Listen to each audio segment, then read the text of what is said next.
Hai, bismillahirrahmanirrahim. Assalamualaikum warahmatullahi wabarakatuh. Salam sejahtera, salam ceria diucapkan kepada anda semua. Hai, tak habis-habis lagi. Lepas satu, satu. Lepas satu, dua, tiga. Okey, tidak apa ni? Orang kata tak sunyi lagi daripada isu yang sedang hangat membabitkan dunia pemotoran, iaitu Marshall Convoy.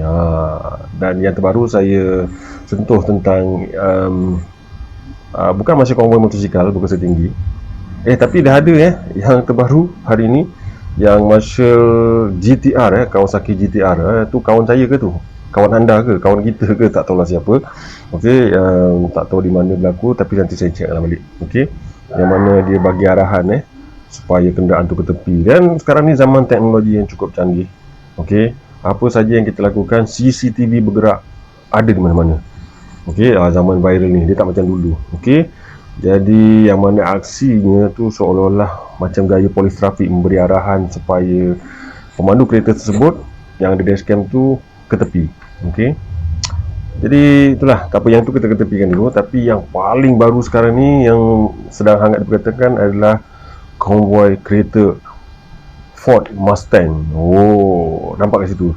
Jadi ada beberapa contoh jawapan yang ingin saya berikan. Okey, kat sini. Okey, contoh yang pertama kan, aku ada dalam konvoi tu, aku punya pasal lah. Okey, yang korang ni semua jealous ke, cemburu ke, tak puas hati apa? Ini kita orang punya kelab, kita minta bantuan JPJ, kita konvoi secara berhemah kan, kita orang ikut lorong kiri kan, kita nak pastikan konvoi lancar. Bukan macam konvoi Pro 2 arus yang ambil lane kanan, tak ada escort polis trafik, tak ada marshal pun tak ada, JPJ pun tak ada. Ini kita minta bantuan JPJ.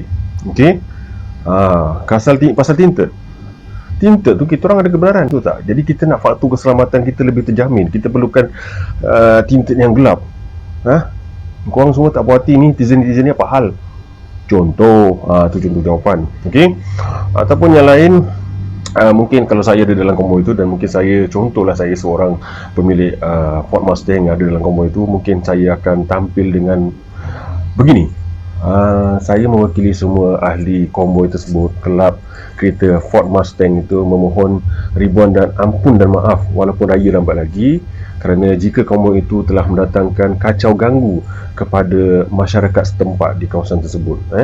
Kita tak ada apa-apa yang kita nak, cuma kita nak berjalan lancar. Memang kita nak jadikan satu kenangan. Okey, dan kita mendapat kerjasama daripada JPJ. Pasal masalah tinta tu pun minta maaf lah, tapi ni atas faktor keselamatan dan kita memang ada kebenaran, okey, daripada pihak JPJ. Okey, contoh, tu contoh dua bentuk contoh jawapan yang saya tak tahu ianya boleh diguna pakai atau tidak, yang boleh mendatangkan kemarahan yang pertama, yang kedua mendatangkan sedikit sejuk kodang memujuk memujuk netizen ini. Okey, jadi persoalannya, contoh pula kalau orang yang diberi kata temu ramah oleh TV dan sebagainya, contohlah apa komen diorang. Okey, mungkin kalau saya bagi contoh, mungkin ada yang menjawab macam ni, saya tak faham sama ada betul ke konvoi ni, JPJ ni boleh escort ataupun boleh kawal trafik untuk konvoi ni. Betul boleh ke tak boleh ni? Yang saya tahu polis trafik, marshal pula mesti ada bantuan daripada ataupun kebenaran daripada polis trafik ataupun konvoi rasmi. JPJ ni apa tugasnya sebenarnya ni? Dia penguatkuasaan undang-undang saja tentang perkara-perkara yang boleh dan tak boleh dalam, orang kata, undang-undang jalan raya. Jadi JPJ ni dia apa fungsi dia sampai dia boleh jadi mainkan peranan konvoi atau escort ni? Dan bagaimana pula keistimewaan yang diberikan kepada pemilik-pemilik kereta Mustang ni sampai diorang boleh pakai tinta gelap? Atau faktor keselamatan macam mana? Adakah tinta gelap itu kalis peluru dan mereka ni takut sangat tentang keselamatan ni? Kenapa? Okey, dah negara kita ni macam negara penyenayah ke? Rompakan, tembakan dan sebagainya boleh berlaku. So tak payah nak tinta-tinta sangat. Okey, jangan ada double standard lah. Kita orang yang golongan sederhana ni, netizen-netizen yang marahin ni dengan ni. Okey, kalau boleh, maknanya JPJ lepas ni boleh lah geng-geng Kapcai, Waisuku, geng-geng apa semua minta bantuan JPJ untuk konvoi, untuk escort. So JPJ tak faham lah. Contoh, nampak ke situ? Jadi itu contoh-contoh. Okey, kalau saya pula, ini bukan contoh, ini jawapan saya lah.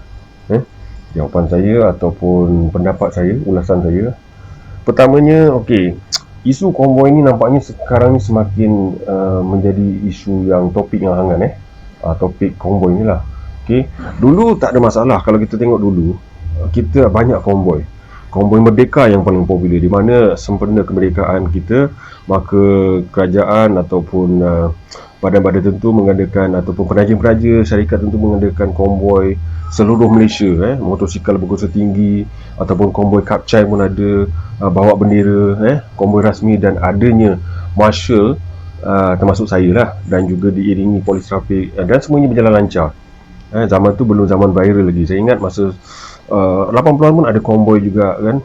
Okey, tapi yang menjadi isu, saya perasan kenapa ia menjadi hangat apabila konvoi ini diambil alih tugasnya untuk mengawal konvoi tersebut oleh marshal tanpa adanya polis trafik. Itu dia jadi isu. Okey, itu yang jadi orang menyampah dengan konvoi ini kan. Padahal dulu tak ada. Okey, tapi ada juga dulu saya pernah merasa zaman-zaman konvoi marshal tanpa polis trafik, tapi ianya tidak seburuk yang sekarang ni. Cuma sekarang ni ia agak melampau. Okey, dan dalam keadaan sekarang zaman viral, seorang rasa macam tak puas hati, orang dah ungkitkan, dan saya rasa sampai satu tahap mana pihak polis telah mengeluarkan kenyataan bahawa marshal tidak ada kuasa seperti polis trafik. Okey, jadi sekarang ni kalau kita tengok, kalau konvoi tu ada polis trafik, ia tidak menjadi masalah.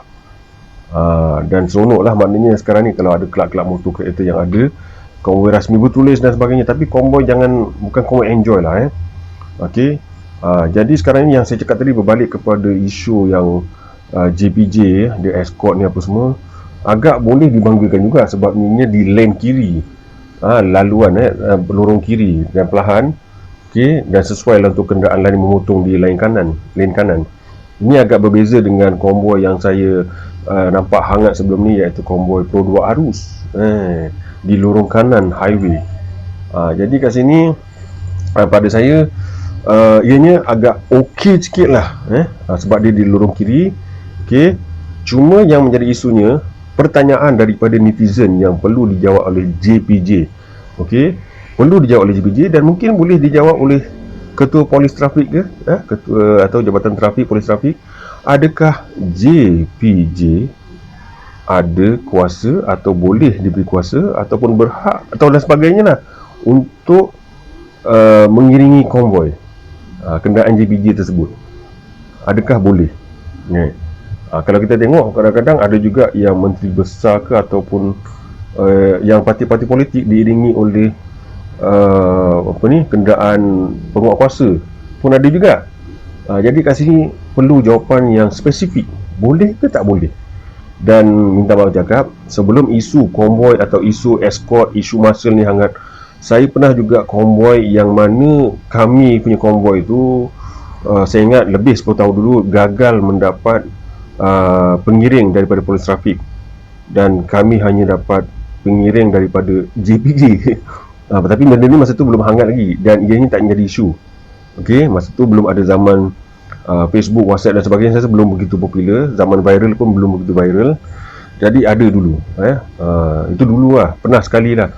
Dan memang mendapat kerjasama daripada pengguna jalan raya untuk kami berkonvoi dengan dikawal oleh JPJ yang menggunakan pacuan 4 roda tu lah, Hilux ke apa gitulah, ni apa ni, Harrier, Toyota Harrier macam tu.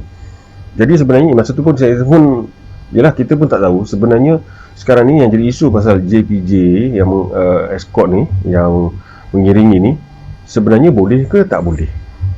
Okey, dan yang pasal isunya tinted, gelap, okey, boleh ke tak boleh. Dan ada jawapan daripada ketua pangkat tinggi lah JPJ, saya nak cakap apa ketua macam tu lah, minta maaf. Okey, yang mana ianya katanya advokasi, macam tu lah, katanya boleh kerana mendapat kebenaran atas faktor keselamatan. Faktor keselamatan itu kena lebih spesifik lah. Maknanya mungkin ialah orang-orang kaya, dia apa lah keselamatan apa, tinted tu kali 10 ke? Okey, jadi ini yang benda-benda macam ni lah. Okey, tapi sebenarnya bab tinted tu memang agak sukar sikit nak jawab. Faktor keselamatan mungkin boleh lebih dihuraikan lebih mendalam. Cuma tadi tu cakap JPJ. Jadi sekarang ni dah ada yang saya baca komen-komen. Lepas ni adalah geng-geng kapcai tak nak ke, mohon geng-geng kapcai nak juga konvoi merasa diiringi oleh JPJ. Nampak kat situ. Okey. Jadi saya pun sebenarnya merindui suasana satu ketika dahulu yang mana JPJ mengadakan program bersama pelanggan di Dataran Shah Alam, di mana macam mana di Kuala Selangor, mesra antara JPJ dan rakyat, yang mana ialah maknanya ada dia punya karnival lah JPJ bersama pelanggan, yang saya yakin ramai yang pernah menyertainya. Okey. Jadi sekarang ni ianya dah berlalu, mungkin tak ada penajaan ke atau bajet dan sebagainya dalam keadaan ekonomi sekarang. Okey, entahlah. Okey, jadi sekarang ni kita mengharapkan sesuatu yang baiklah, ataupun kesimpulannya sekarang ni macam ada yang mendapat supaya apa saja konvoi diharamkan, tak payah nak konvoi bagai. Okey, contoh tapi kalau tak ada konvoi macam mana? Senang. Sebab saya tengok macam yang isu perodua arus sebelum ni, saya ada kata tak payah nak konvoi bagai, tak payah. Contohnya kalau saya ulang balik saya ulang balik. Contohnya kalau nak konvoi pergi ke Yomping nak makan kari kambing 40 hari. Saya sebut kari kambing 40 hari dapat apa-apa ke? Tak apa, dapat pahala promosi. Okey. Maknanya berkumpul di mana peserta-peserta konvoi ni, contohnya daripada sekitar Lembah Kelang. Berkumpul di mana? Arean Seremban, Rawat dan Rehat Seremban. Sampai sana buat taklimat sikit, lepas tu kita akan stop di contohnya last stop mana sebelum isi minyak dan kemudian jalan mungkin di Paguh macam tu. Last stop di area Paguh, isi minyak dan sambung lagi. Dan menggunakan apa? Tak payah konvoi. Menggunakan kadar kemampuan masing-masing. Nak laju ke nak perlahan ke apa ke, tak perlu nak ambil lane kanan, tak perlu ambil lane kiri. Rasa perlu potong lepas tu masuk balik lane kiri. Okey, tak payah nak konvoi straight, kolon-kolonnya tak nak putus. Sebab apa? Kita dah ada teknologi yang dinamakan apa? Teknologi tu ada kat handphone sekarang ni, iaitu Waze ataupun Google Map. Kan? Jadi sama juga macam konvoi Mustang tadi, tak payah. Korang semua berkumpul sebab apa? Korang semua nak silaturahim, nak tayang kereta, nak tayang aksesori, nak orang kata berbincang sikit. Ya, seronok beli kereta mewah kan, kereta mahal, nak tayang sport rim ke apa ke, nak tayang seat baru jahit gitu apa semua. Okey, nampak kat situ. Jadi tak payah konvoi. Okey, just berkumpul pergi satu tempat untuk bergambar, fotografi, makan, minum, barbecue dan sebagainya lah. Potluck ke apa ke, whatever lah. Jadi betul juga bila fikir-fikir tak payah konvoi bagai. Nampak kat situ. Okey. Jadi itu sekadar luahan saya dalam keadaan saya rasa bersyukur lah sebenarnya. Saya nak cerita sikit yang baru ni. Minggu lepas saya dalam keadaan demam, banyak aktiviti yang terbantut dan banyak berehat sesama. Dan biasalah apabila demam, ramai yang bertanya khabar dan sebagainya, mendoakan. Dan yang paling popular soalannya, positif ke COVID-19? Alhamdulillah. Okey, sebenarnya saya yakin kita dah pernah mengalami demam sebelum ni. Jadi bila kita demam balik, kita tahu kita ni demam apa. So kita demam biasalah, sesama demam, batuk semua. Dan saya tahu daripada rakan-rakan yang sedang pernah mengalami positif COVID-19 dari orang kata pengalaman mereka yang saya tahu. Jadi saya tak ada simptom tu. Risau juga tu kan. Tapi saya mengambil sikap apabila saya ada demam, maka saya mengasingkan diri, kuarantin, mengelakkan daripada berjumpa kawan-kawan, bersalaman lagi apa dan sebagainya, dan ambil ubat. Dan tentulah, dan kita risau juga walaupun saya bukan positif, saya risau juga bila saya berjumpa dengan orang yang positif tapi dia tak ada simptom dan dia akan mudah merebak kepada saya, dan mungkin saya akan merebakkan kepada orang lain. Okey, jadi terus jaga patuh SOP. Alhamdulillah hari ini semakin sihat. Okey, dan jaga SOP, dan yang penting berdoa. Berdoa agar COVID-19 ini dapat kita tangani, kita dapat lawan, kita dapat kawal dan sebagainya. Dan tak ada mustahil ianya kita dapat tamatkan ataupun hilangkan terus di muka bumi ini, insyaAllah tak ada yang mustahil. teruskan kekal berdoa, dan jangan anggap COVID-19 ni sebagai satu bahan gurauan, jenaka dan sebagainya yang melampau. Bolehlah sikit-sikit nak gurau-gurau, tapi janganlah sampai yang baru-baru ni yang kita tengok pergi nak buat suntikan pun dengan pakaian ragamnya, dengan pakaian hantunya, apa semua. Saya rasa itu agak tak perlulah. Kemudian takut ke dengan COVID ni? Memanglah takut, ambil vaksin kerana takut. Tapi anda rasa ada setengahnya tu tidak takut langsung pada Allah, datang dengan keadaan tutup aurat tu. Memang ramailah yang tak tutup. Dah lah tak tutup aurat, bergedik-gedik, seksi lagi dan sebagainya. Yang itu saya berani tegur lah. Saya bukannya ustaz, ulama dan sebagainya. Mungkin saya pun tak lari daripada melakukan kesilapan, tapi ini sekadar perkongsian saya. Nampak kat situ.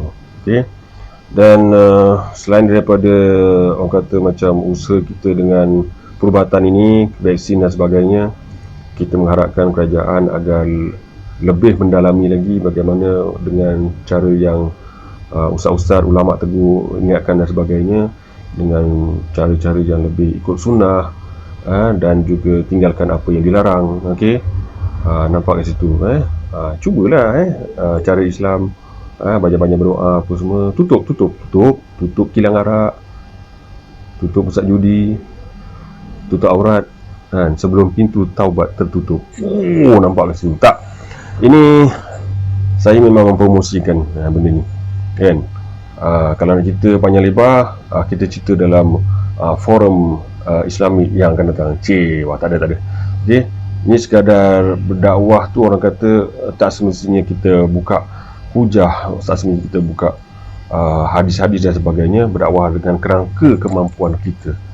Tersilap kata, terkasar bahasa, saya memohon maaf daripada hujung rambut hingga ke hujung kuku jari kaki saya. Assalamualaikum warahmatullahi wabarakatuh. Thank you.